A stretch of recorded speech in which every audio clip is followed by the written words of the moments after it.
নানা দাবিতে শিল্পাঞ্চলে পোশাক শ্রমিকদের দিনভর বিক্ষোভ, পরিস্থিতি মোকাবিলায় শতাধিক কারখানা ছুটি। কাল থেকে খোলা রাখার ঘোষণা বিজিএমইএর। অস্থিরতা সৃষ্টিকারীদের বিরুদ্ধে কঠোর ব্যবস্থার হুঁশিয়ারি।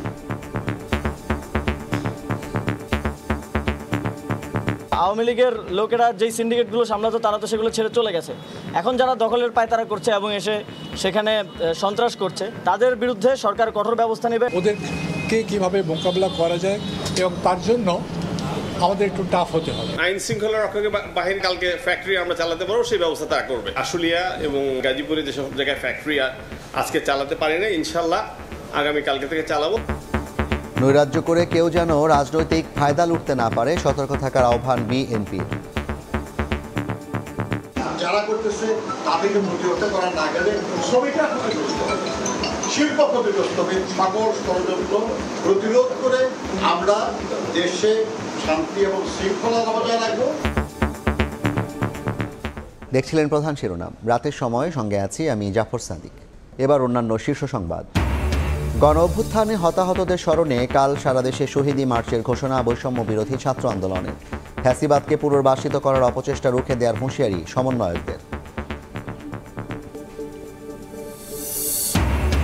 সব পর্যায়ে সংস্কার কর্মসূচি নিয়ে বাস্তবায়নের নির্দেশনা। প্রধান উপদেষ্টার সঙ্গে সচিবদের প্রথম বৈঠক। জনস্বার্থকে গুরুত্ব দিয়ে সরকারি কাজ পরিচালনার আহ্বান। পদত্যাগের আলোচনার মধ্যেই কাল সংবাদ সম্মেলন ডাকলেন প্রধান নির্বাচন কমিশনার। সরে দাঁড়াতে পারে আউয়াল কমিশন।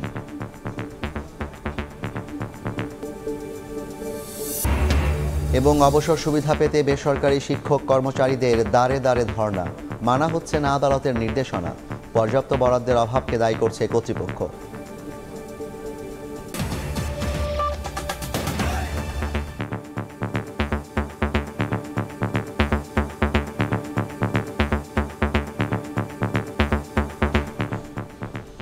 নানা দাবিতে গাজীপুর, সাভার সহ বিভিন্ন শিল্পাঞ্চলে দিনভর আন্দোলন করেন পোশাক শ্রমিকরা।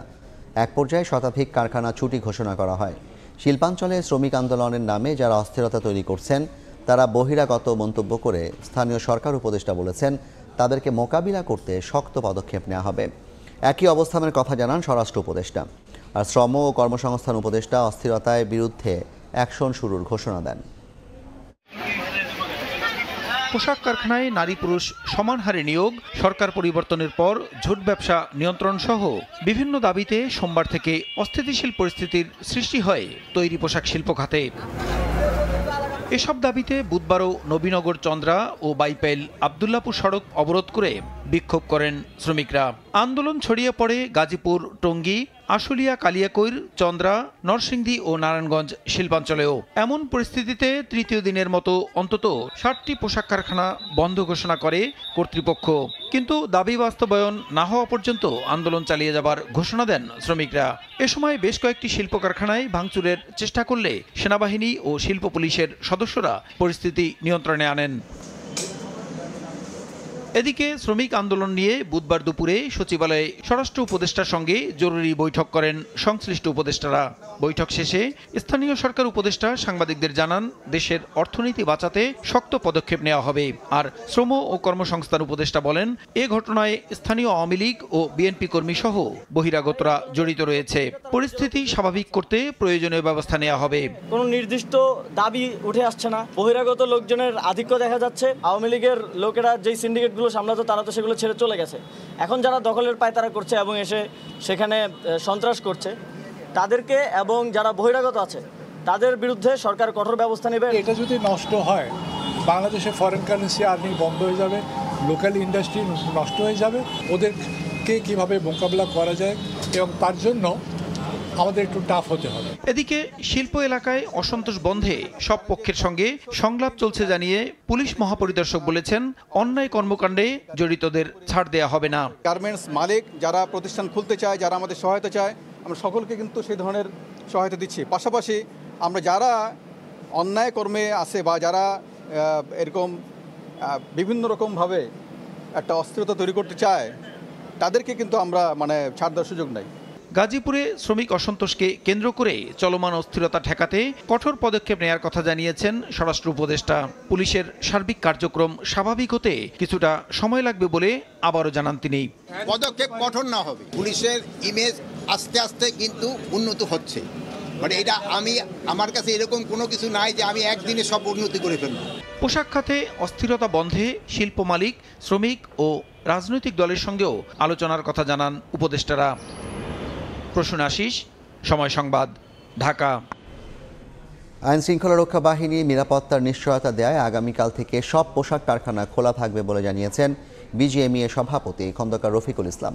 বিকেলে চলমান পরিস্থিতি নিয়ে জরুরি সংবাদ সম্মেলনে তিনি একথা জানান।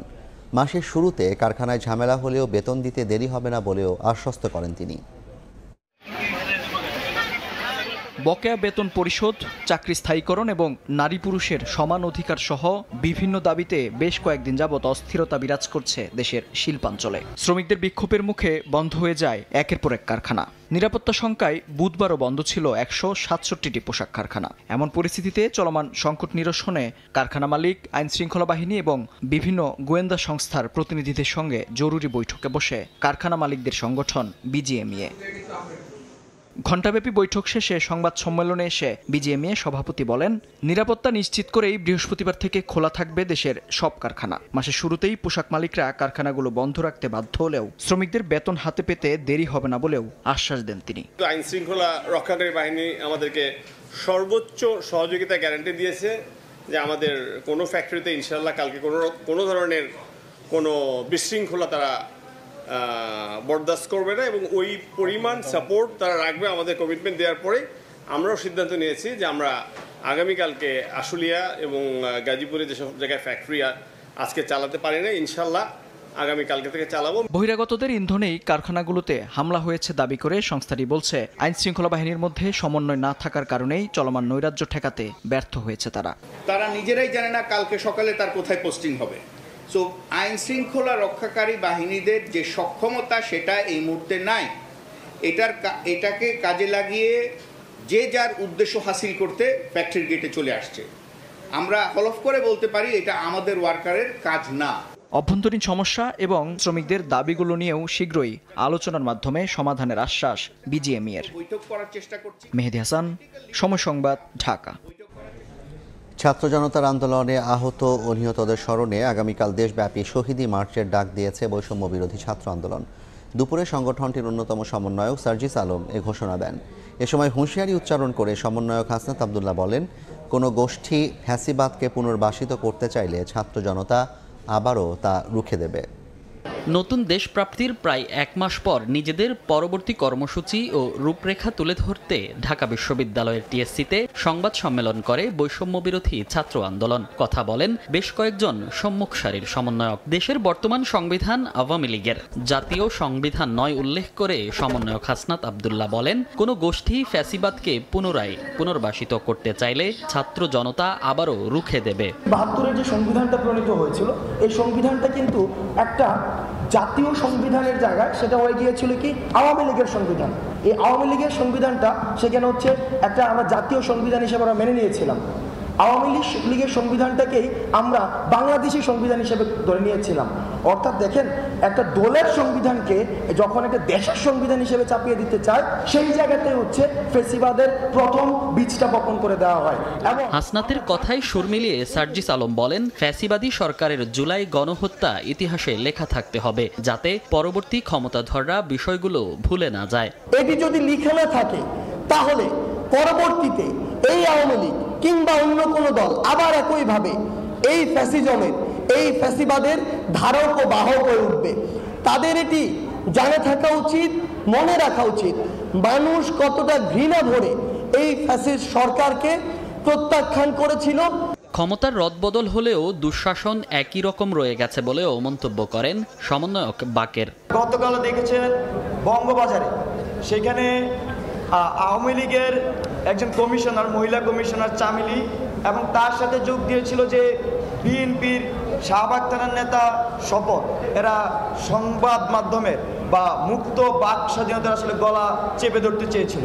আমি প্রশ্ন রাখতে চাই, যাদের হাতে মুক্ত বাক স্বাধীনতা কোনো নিশ্চয়তা নাই তাদের হাতে কিভাবে একটি বিপ্লবী রাষ্ট্র সংহত থাকবে। পর্যায়ে সংস্কার কর্মসূচি নিয়ে বাস্তবায়ন করতে সচিবদের নির্দেশনা দিয়েছেন অন্তর্বর্তী সরকারের প্রধান উপদেষ্টা ডক্টর মোহাম্মদ ইউনূস।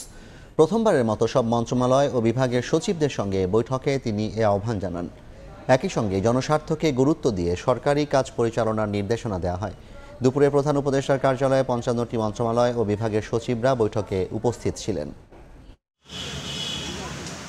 ৮ আগস্ট দায়িত্ব নেয়ার পর অস্থায়ীভাবে রাষ্ট্রীয় অতিথি ভবন যমুনায় দাপ্তরিক কার্যক্রম পরিচালনা করছিলেন প্রধান উপদেষ্টা ডক্টর মোহাম্মদ ইউনূস। তবে বুধবার প্রথমবার অফিস করেন তেজগাঁওয়ে প্রধান উপদেষ্টার কার্যালয়ে।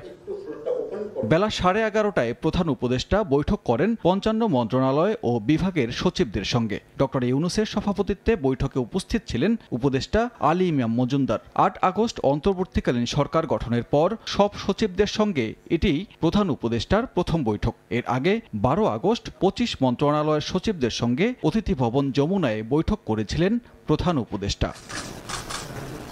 বৈঠকে দেশের সার্বিক পরিস্থিতি এবং সরকারের অগ্রাধিকার পাওয়া বিষয়গুলো নিয়ে আলোচনা হয়। সচিবদের স্ব ক্ষেত্রে সততা, নিষ্ঠা, জবাবদিহিতা নিয়ে নতুন বাংলাদেশ গড়ার কাজ করতে বলেন প্রধান উপদেষ্টা। সরকারি অর্থের সর্বোত্তম ব্যবহার নিশ্চিত করা, গদবাঁধা চিন্তাভাবনা থেকে বেরিয়ে এসে সংস্কার করা, সৃজনশীল উপায়ে জনস্বার্থকে সর্বোচ্চ গুরুত্ব দিয়ে সরকারি কার্যক্রম পরিচালনা করা, দুর্নীতির মূলোৎপাটন করে সেবা সহজীকরণের মাধ্যমে জনগণের সর্বোচ্চ সন্তুষ্টি অর্জন করা সহ সচিবদের বেশ কিছু নির্দেশ দেন সরকার প্রধান। সানবীর রূপল, সময় সংবাদ, ঢাকা। নৈরাজ্য করে কেউ যেন রাজনৈতিক ফায়দা লুটতে না পারে সে বিষয়ে সবাইকে সতর্ক থাকার আহ্বান জানিয়েছেন বিএনপি নেতারা। এ সময় দেশি বিদেশি ষড়যন্ত্র মোকাবিলা করে গণতান্ত্রিক সরকার প্রতিষ্ঠার দাবি জানান তারা। নয়াপল্টনে বিএনপির কেন্দ্রীয় কার্যালয়ে আলাদা অনুষ্ঠানে কথা বলেন বিএনপির সিনিয়র নেতারা। পুলিশের গুলিতে নিহত ছাত্রদল নেতা গোলাম রব্বানীর পরিবারের সঙ্গে দেখা করতে বুধবার শাহবাগে যান বিএনপির সিনিয়র যুগ্ম মহাসচিব অ্যাডভোকেট রুহুল কবির রিজভী। রব্বানীর পরিবারকে বিএনপির পক্ষ থেকে আর্থিক অনুদান তুলে দেন তিনি। এ সময় রুহুল কবির রিজভী বলেন, হত্যাকারীদের কোনো ক্ষমা নেই। যারা দেশের মানুষের রক্তের উপর দাঁড়িয়ে উল্লাস করে তাদের বিচারের আওতায় আনার দাবিও জানান তিনি। নিজ দেশের আলোক পিয়াসী শিশুদের হত্যা এবং রক্ত দেখে যিনি আনন্দিত হন সে কি কাঠগোড়ার কাছাকাছি আসবে না? তার কি বিচার হবে না? ট্রাইব্যুনাল তৈরি করে যারা দায়ী তাদেরকে সেইখানে বিচার করতে হবে। এর আগে নয়াপল্টনে বিএনপির কেন্দ্রীয় কার্যালয়ে ত্রাণ সংগ্রহ কর্মসূচিতে উপস্থিত হয়ে বিএনপির স্থায়ী কমিটির সদস্য ডাক্তার AJM জাহিদ হোসেন বলেন, স্বৈর শাসনের রোষানল থেকে জাতিকে মুক্ত করতে চাইলে অবৈধ নির্বাচন কমিশনকে বিদায় জানাতে হবে। কিন্তু এই নির্বাচন কমিশন আজ অবধি নির্লজ্জের মতো বসে আছে। আমি মনে করি যে এই নির্বাচন কমিশন জনগণের রোষ থেকে বাঁচার জন্য পদত্যাগ করে এই সরকারকে সুযোগ দেওয়া উচিত। নতুন নির্বাচন কমিশনের এই সমস্ত সুবিধাভোগীদেরকে ঝেঁটিয়ে বিদায় করা সরকারের দায়িত্ব। একই দিন শ্রমিক দলের এক জরুরি সভায় উপস্থিত হয়ে বিএনপির আরেক স্থায়ী কমিটির সদস্য নজরুল ইসলাম খান বলেন, আন্দোলনের নামে একটি মহল দেশে রাজনৈতিক অস্থিরতা তৈরির পায়তারা করছে। শিল্প কারখানাগুলোতে চলমান অস্থিরতা রাজনৈতিক ও দেশি বিদেশি ষড়যন্ত্রের অংশ বলেও দাবি করেন তিনি।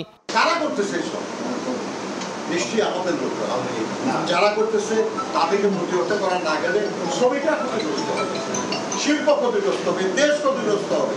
এই জন্য যেসব ষড়যন্ত্র, তাহলে কি তাদের এই ষড়যন্ত্র সফলতা দেওয়া যাবে? কোনো মতেই না। কাজে আমাদের চেষ্টা করতে হবে সকল ষড়যন্ত্র প্রতিরোধ করে আমরা দেশে শান্তি এবং শৃঙ্খলা বজায় রাখবো। গণতন্ত্র পুনঃপ্রতিষ্ঠায় দেশ বিরোধী সকল ষড়যন্ত্র মোকাবিলায় নেতাকর্মীদের পাশাপাশি সবাইকে সজাগ থাকার আহ্বান জানান বিএনপি নেতারা। এই নামে যারা বিশৃঙ্খলা সৃষ্টির চেষ্টা করতেছে তাদেরকে আমাদের প্রতিরোধ করতে হবে। দিন মোহাম্মদ সাব্বির, সময় সংবাদ, ঢাকা। প্রায় 7 বছর পর বিএনপি চেয়ারপারসন বেগম খালেদা জিয়ার সঙ্গে তার গুলশানের বাসায় বৈঠক করেছেন বাংলাদেশে নিযুক্ত যুক্তরাজ্যের হাই কমিশনার সারাহ কুক। এই মুহূর্তে সেখানে আছেন রিপোর্টার আহমেদ সালেহীন। সরাসরি যাচ্ছি তার কাছে। সালেহীন, প্রায় 7 বছর পর বিএনপি চেয়ারপারসন বেগম খালেদা জিয়ার গুলশানের যে ফিরোজের বাসভবন রয়েছে সেই বাসায় কোনো কূটনৈতিকের পাড়া পড়ল। অর্থাৎ বাংলাদেশে নিযুক্ত যুক্তরাজ্যের হাইকমিশনার সারা কুক আজকে বিএনপি চেয়ারপারসন বেগম খালেদা জিয়ার শারীরিক অবস্থার এবং তার স্বাস্থ্যের অবস্থার খোঁজখবর নিতে তিনি রাত 8:30টায় এই বাসভবনে প্রবেশ করেন। এখনও তিনি কিন্তু ভিতরে রয়েছেন এবং তার সঙ্গে কিন্তু কথা বলছেন যুক্তরাজ্যের হাইকমিশনার, যে বাংলাদেশে যিনি নিযুক্ত রয়েছেন। আর বিএনপি চেয়ারপারসন বেগম খালেদা জিয়ার কথা যদি বলতে হয়, তিনি 2017 সালে সবশেষ তিনি কূটনৈতিক বৈঠক করেছিলেন এবং সবশেষ তিনি 2018 সালে যখন 8ই ফেব্রুয়ারি তিনি কারাগারে যান, 2টি মামলা তার দণ্ড হয় এবং সেই মামলা কারাগারে যাওয়ার পরে কিন্তু আর কোনো রকমের কোনো মিডিয়ার সামনে আসা কিংবা কথা বলা বা কারোর সাথে বৈঠক করার কিন্তু সুযোগ তার হয়নি। যদিও তিনি 2 বছর 1 মাস 17 দিন পর তিনি মুক্ত হয়েছিলেন 25শে মার্চ 2020 সালে এবং তারপর থেকে কিন্তু তিনি বাসায় ছিলেন এবং তিনি হাসপাতালে যাওয়া আসা করেছিলেন বেশ কয়েকবার। অর্থাৎ তিনি যতবারই অসুস্থ হয়েছেন হাসপাতাল থেকে বাসা থেকে হাসপাতাল, এর মধ্যেই তার দিন কেটেছে। অর্থাৎ 6.5 বছর তিনি কিন্তু কারাবন্দী অবস্থায় ছিলেন এবং তারপর আজ সবশেষ 7 বছর পর তারা কোনো কূটনৈতিক বৈঠক করছেন বা কূটনৈতিক সাক্ষাৎ হচ্ছে, সৌজন্য সাক্ষাৎ বলি যাই বলি না কেন, তাই গুলশানের ফিরোজের বাসভবনে হচ্ছে। এখানে এটি বলে রাখা ভালো যে আন্তর্জাতিক বিষয়ক কমিটির যে সদস্য তাবিত আউয়াল তিনি এখানে রয়েছেন, একই সঙ্গে বিএনপি চেয়ারপারসন বেগম খালেদা জিয়ার ব্যক্তিগত চিকিৎসক এজেডএম জাহিদ হোসেন যিনি বিএনপির স্থায়ী কমিটির সদস্য তিনি ভিতরে রয়েছেন এবং তার সঙ্গে অন্যান্য চিকিৎসকরা কিন্তু রয়েছেন। অর্থাৎ মেডিকেল বোর্ডের যে প্রধান রয়েছেন ডাক্তার শাহাবুদ্দিন তালুকদার তিনিও কিন্তু ভিতরে অবস্থান করছে, আমরা কিন্তু সেই দেখতে পেয়েছি। এবং আজকে যে বৈঠকটি আসলে অনির্ধারিত ছিল এবং হুট করেই আসলে আমরা জানতে পারি এবং তারপরে কিন্তু গণমাধ্যম কর্মীরা তার বাসভবন গুলশানের ফিরোজের বাসভবনের সামনে আমরা উপস্থিত হই এবং জানতে পারি তারা এই সারা কুক যুক্তরাজ্যের বাংলাদেশ নিযুক্ত যুক্তরাজ্যের হাইকমিশনার তিনি এখানে আসলে আসবেন, তার স্বাস্থ্যের খোঁজখবর নিতে আসলে বসছেন। তবুও বলা রাখা ভালো যে আসলে তিনি রাজনৈতিক ব্যক্তি, একজন 3 বারের প্রধানমন্ত্রী ছিলেন, সাবেক প্রধানমন্ত্রী, তার সঙ্গে আসলে কথা বলছেন দেশের বর্তমান পরিস্থিতি এবং আগামীর পরিস্থিতি নিয়ে কিন্তু অনেক আলোচনা হবে বলে আমরা জানতে পেরেছি এবং এটাই হওয়াটাই স্বাভাবিক বলে আমরা ধারণা করছি। তো এই ছিল আমার কাছে গুলশানে বিএনপি চেয়ারপারসনের বাসভবনের সামনে থেকে সবশেষ খবর। সরাসরি যুক্ত ছিলেন রাজধানীর গুলশান। পদত্যাগের আলোচনার মধ্যেই কাল সংবাদ সম্মেলন ডাকলেন প্রধান নির্বাচন কমিশনার কাজী হাবিবুল আউয়াল। ইসির একাধিক সূত্র জানিয়েছে সংবাদ সম্মেলন থেকে আসতে পারে আউয়াল কমিশনের পদত্যাগের ঘোষণা। 5 আগস্ট গণ অভ্যুত্থানে সরকার পতনের পর একে একে পদত্যাগ করা শুরু করে আওয়ামী লীগ সরকারের শাসনামলে গুরুত্বপূর্ণ পদে থাকা ব্যক্তিবর্গ। সে সময় দেশের গণতন্ত্র ধ্বংস করার অভিযোগে বর্তমান নির্বাচন কমিশনেরও পদত্যাগের দাবি ওঠে। এমন দাবির মধ্যেও অনিয়মিত অফিস করেন নির্বাচন কমিশনাররা। পদত্যাগের দাবির বিষয়ে জানতে চাইলে কমিশনাররা বিক্ষিপ্ত জবাব দেন। অবশেষে নির্বাচন কমিশন পদত্যাগ করতে যাচ্ছে বলে জানিয়েছে ইসির একাধিক সূত্র। বুধবার জানা যায় কমিশনাররা পদত্যাগের প্রস্তুতি নিচ্ছেন। এ বিষয়ে প্রশ্ন করা হলে কোনো মন্তব্য করেননি প্রধান নির্বাচন কমিশনার কাজী হাবিবুল আউয়াল। তবে বৃহস্পতিবার প্রধান নির্বাচন কমিশনার যে সংবাদ সম্মেলন ডেকেছেন ইসি সূত্র বলছে সেখান থেকেই আসতে পারে আউয়াল কমিশনের পদত্যাগের ঘোষণা। শুরু থেকেই আউয়াল কমিশন ঘিরে ছিল নানা বিতর্ক। সার্চ কমিটির মাধ্যমে নিয়োগ দেয়া হলেও কমিশনাররা আওয়ামী লীগ সরকারের আস্থাভাজন ব্যক্তি বলে গুঞ্জন ওঠে নানা সময়ে। কমিশনাররা নানা সময়ে বেফাঁস মন্তব্য করে হয়েছেন বিতর্কিত। সবশেষ 2024-এর ডামি নির্বাচনের জন্য প্রধান নির্বাচন commissioner Kazi Habibul Awal, commissioner brigadier general Mohammad Ahsan Habib Khan, Rasheda Sultana, Mohammad Alamgir ও মোহাম্মদ আনিসুর রহমানকে দায়ী মনে করেন পর্যবেক্ষকরা। পাশাপাশি দ্বাদশ জাতীয় সংসদ নির্বাচনে শেষ মুহূর্তে ভোটের হার অস্বাভাবিকভাবে বৃদ্ধি করায় আস্থা হারায় এই কমিশন। যদিও এসব অভিযোগ অস্বীকার করে গেছে আউয়াল কমিশন। বৃহস্পতিবার পদত্যাগ করলে নতুন রেকর্ড তৈরি করবে আউয়াল কমিশন। এর আগে দায়িত্বকাল শেষ না হতে এভাবে পদত্যাগ করতে দেখা যায়নি কোনো কমিশনকে। 2022 সালের 26 ফেব্রুয়ারি 5 বছরের জন্য নিয়োগ পেয়েছিল কাজী হাবিবুল আউয়াল কমিশন। ফেরজানা আক্তার, সময় সংবাদ, ঢাকা। ক্ষমতার অপব্যবহার, অর্থ পাচার এবং নামে বেনামে অঢেল সম্পদ অর্জনের অভিযোগে সাবেক সেনাপ্রধান জেনারেল আজিজ আহমেদ ও তার 2 ভাইয়ের বিরুদ্ধে অনুসন্ধানের সিদ্ধান্ত নিয়েছে দুর্নীতি দমন কমিশন। এছাড়া ফেনী 2 আসনের সাবেক সংসদ সদস্য নিজাম হাজারীর বিরুদ্ধেও অনুসন্ধানের কথা জানিয়েছে দুদক। অবসরের প্রায় 3 বছর পর চলতি বছর মার্কিন নিষেধাজ্ঞার মাধ্যমে আলোচনায় আসেন সাবেক সেনাপ্রধান জেনারেল আজিজ আহমেদ। দুর্নীতির অভিযোগ টেনে আজিজ ও তার পরিবারকে যুক্তরাষ্ট্রে প্রবেশে অযোগ্য বলে জানায় দেশটির পররাষ্ট্র দফতর। এরপর সাবেক এই সেনাপ্রধানের বিরুদ্ধে মার্কিন অভিযোগের অনুসন্ধান চেয়ে দুর্নীতি দমন কমিশনে আবেদন করেন এক আইনজীবী। আবেদনের পরিপ্রেক্ষিতে দুদকের গোয়েন্দা প্রতিবেদনে তদন্তের প্রাথমিক সত্যতা পাওয়ার কথা জানিয়েছে সংস্থাটি। খসড়া প্রতিবেদনে বলা হয়েছে, দুর্নীতির মাধ্যমে রাজধানী সহ বিভিন্ন জায়গায় সম্পদ কেনা সহ 100 কোটি টাকা বিনিয়োগ করে আলিশান বাংলো নির্মাণের তথ্য পেয়েছেন তারা। এছাড়া রাজধানীর মিরপুর DOHS এ বাড়ি নিকুঞ্জ 1-এর 6 নম্বর রোডে আজিজ রেসিডেন্সের তথ্য পাওয়া গেছে। পাশাপাশি তার ছোট ভাই তোফায়েল আহমেদ ও হারিস আহমেদের কয়েকশো বিঘা জমি কেনার কথা জানিয়েছে দুদক। পরে বুধবার বিকেলে এক সংবাদ সম্মেলনে আজিজের বিরুদ্ধে প্রকাশ্য অনুসন্ধানের কথা জানান দুদক সচিব। সাবেক সেনাপ্রধান জেনারেল আজিজ আহমেদের বিরুদ্ধে বিভিন্ন দুর্নীতি ও অনৈতিক কার্যক্রমের মাধ্যমে রাজধানী সহ বিভিন্ন জায়গায় বাড়ি ফ্ল্যাট ক্রয় এবং তার ভাইদের নামেও ঢাকার বিভিন্ন জায়গায় বাড়িও কয়েকশো বিঘা জমি ক্রয় সংক্রান্ত অভিযোগ পাওয়া গেছে। এছাড়া দেশে বিদেশেও তার বিপুল পরিমাণ অর্থ সম্পদের তথ্য পাওয়া যায়। এদিকে ফেনী 2 আসনের সাবেক সংসদ সদস্য নিজাম হাজারীরও দুর্নীতির সত্যতা মিলেছে দুদকের প্রাথমিক তদন্তে। তদন্ত প্রতিবেদনে বলা হয়েছে, ক্ষমতার অপব্যবহার ও দুর্নীতির মাধ্যমে দেশে বিদেশে নিজের ও পরিবারের নামে কয়েক কোটি টাকার সম্পদ গড়েছেন নিজাম হাজারী। নিজাম হাজারী ওনার নিজের এবং তার স্ত্রী ও পরিবারের সদস্যদের বিরুদ্ধে অনিয়ম এবং দুর্নীতির মাধ্যমে কোটি কোটি টাকা অর্জনের অভিযোগ পাওয়া গেছে দুর্নীতি দমন কমিশনে। আজিজ ও নিজামের ব্যাংক হিসাব পাওয়ার জন্য দুদকের অনুসন্ধান টিমের পক্ষ থেকে বাংলাদেশ ব্যাংকের ইন্টেলিজেন্স ইউনিটের কাছে চিঠি পাঠানো হয়েছে। আসিফ মোহাম্মদ সিয়াম, সময় সংবাদ, ঢাকা।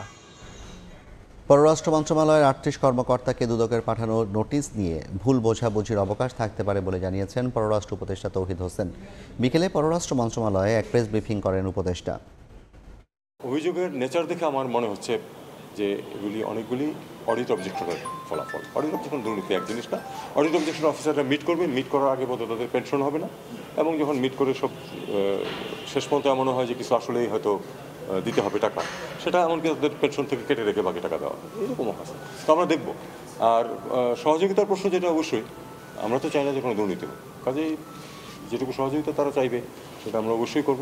দেখতে হবে যে এটা প্রকৃতই দুর্নীতি হয়েছে কিনা।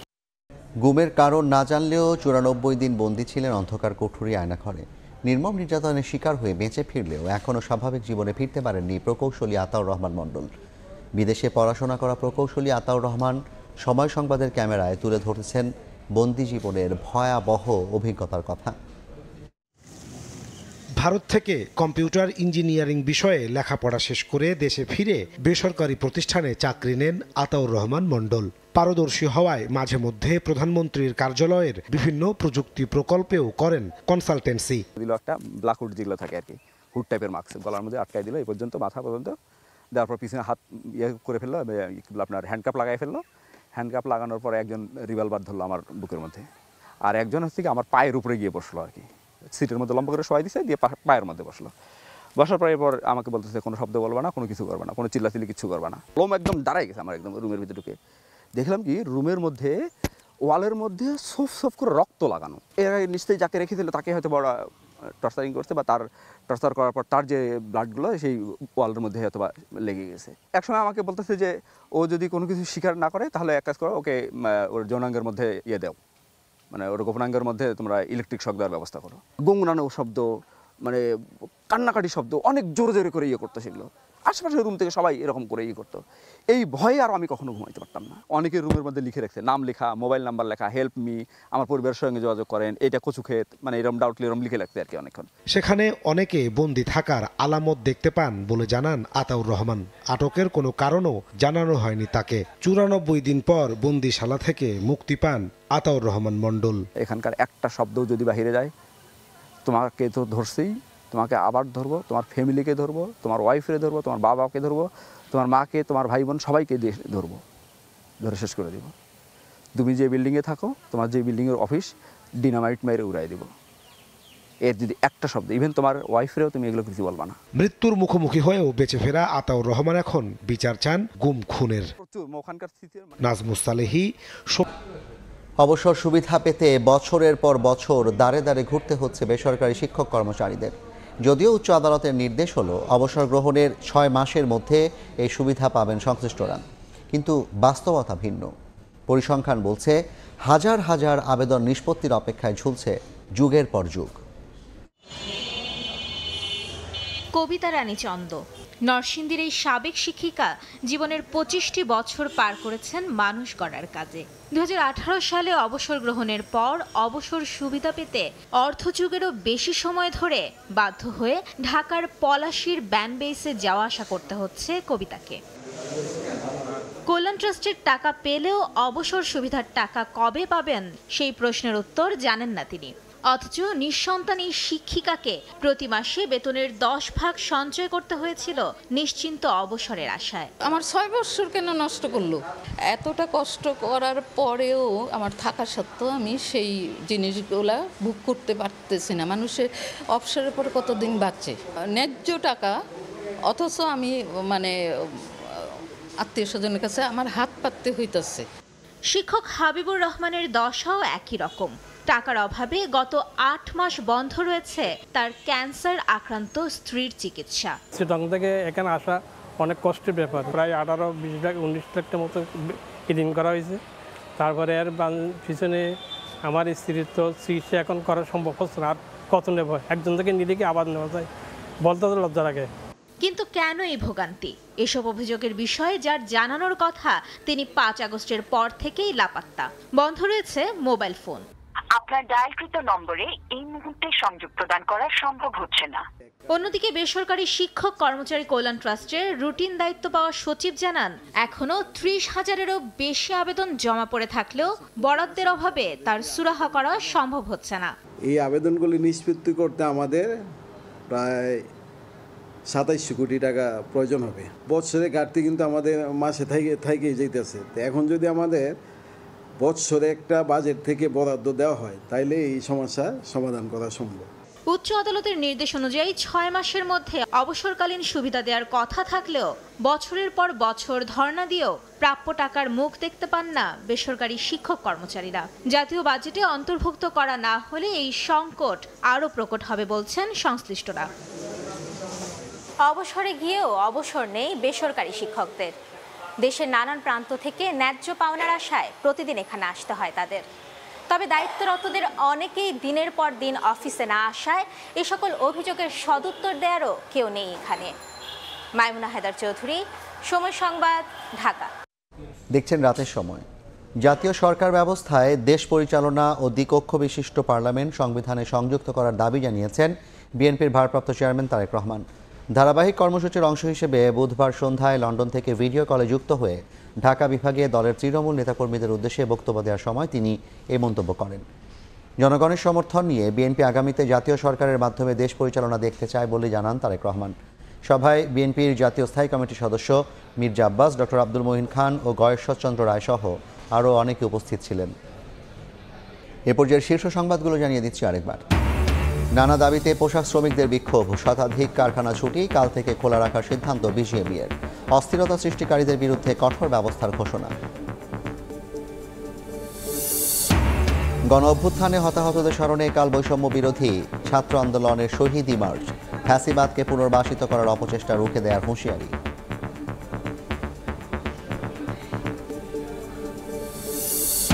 এবং সংবিধানে দ্বিকক্ষ বিশিষ্ট পার্লামেন্ট সংযুক্ত করার দাবি বিএনপির। লন্ডন থেকে তারেক রহমানের ভিডিও বার্তা। 7 বছর পর বেগম জিয়ার সঙ্গে ব্রিটিশ হাই কমিশনারের বৈঠক।